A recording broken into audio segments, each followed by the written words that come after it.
روزها فکر من این است و همه شب سخنم که مرا با ژن بد بهر چه زاییده ننم.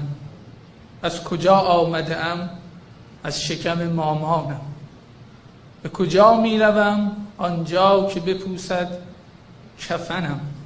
توی اسناد سیاه آمده که یارانه بوده انگیزه بابا ننم از ساختنم. رفتنم دست خودم باشد اگر ممنونم، چون نبوده به خدا دست خودم آمدنم. منشین بر لب جوی و گذر عمر ببین، کردم این کار و شد آسفالت دهان لگنم. منشین بر لب جوی و گذر عمر ببین، کردم این کار و شد آسفالت دهان لگنم. زن گرفتند برایم که شوم آدم، چون پاره شد غفلتاً از پشت شبی پیرهنم.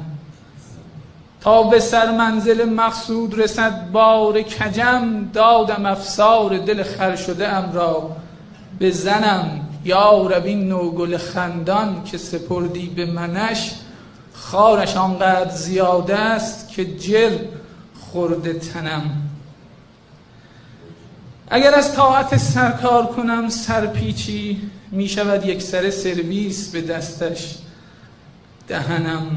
من نگویم که مرا از قفس آزاد کنید، بگذارید فقط گاه زنم را بزنم.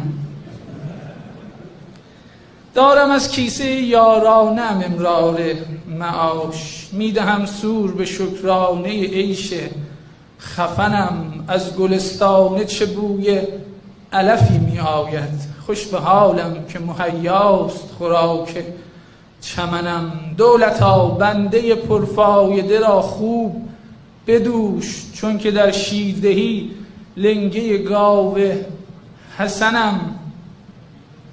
فارغ از غصه بیکاری دولت مردان، آنکه با وعده دولت سر کار است منم.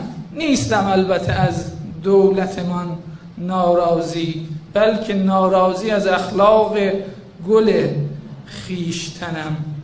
مرغ باغ هپروتم، نیم از عالم خاک. ساقیا شیره بیاور بزنم بر بدنم. درود بر شما.